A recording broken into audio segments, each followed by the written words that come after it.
बता दें, दिल्ली से सुप्रीम कोर्ट ने बच्चों की तस्करी पर चिंता जताई है, सख्त टिप्पणी की और कहा कि ध्यान ना दिया तो बेकाबू होंगे हालात। बच्चों की तस्करी को हल्के में ना लिया जाए। आपको बता दें, सुप्रीम कोर्ट ने देश में बढ़ती बच्चों की तस्करी को लेकर के गंभीर चिंता जताई है।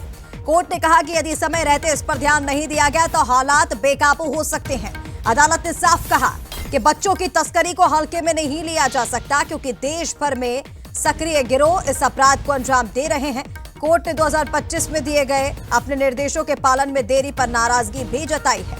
इसमें मानव तस्करी मामलों की दैनिक सुनवाई और इसी के साथ जांच मानकों में सुधार के आदेश शामिल थे। राज्यों की लापरवाही पर सुप्रीम कोर्ट ने सवाल उठाए थे। तो आपको बता दें, दिल्ली से सुप्रीम कोर्ट ने बच्चों की तस्करी पर गंभीर चिंता जताई, सख्त टिप्पणी की और उन्होंने कहा कि बच्चों की तस्करी को हल्के में नहीं लिया जा सकता, नहीं तो हालात बेकाबू हो सकते हैं।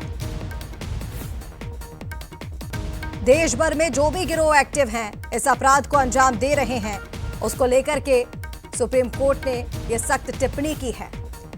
बीते जो आंकड़े आए हैं उसको लेकर के कई तरह के सवाल और इसी पर चिंता। क्या कहते हैं आंकड़े, वो आपको बताते हैं। 2020 से 22 के बीच के आंकड़ों की बात करें तो मानव तस्करी केस में तेजी से बढ़ोतरी हुई। 31% तक ह्यूमन ट्रैफिकिंग के जो केस हैं वो बढ़ गए हैं।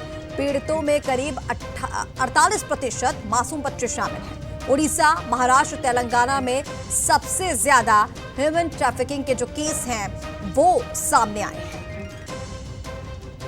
और अब सवाल उठता है कि क्या राज्य सरकारें सुप्रीम कोर्ट के निर्देशों का सही से पालन नहीं कर रही हैं, क्योंकि पहले भी इन मामलों को लेकर के नियमित सुनवाई के जो निर्देश हैं वो कोर्ट की तरफ से दिए गए थे। लेकिन जब इसमें लापरवाही बरती गई तो यहां पर सुप्रीम कोर्ट ने लापरवाही की बात कही है कि राज्य सरकार को दिए गए थे निर्देश, लेकिन इस पर कोई सुनवाई नहीं हुई। दूसरा गहरी चिंता इस पर जताई गई है।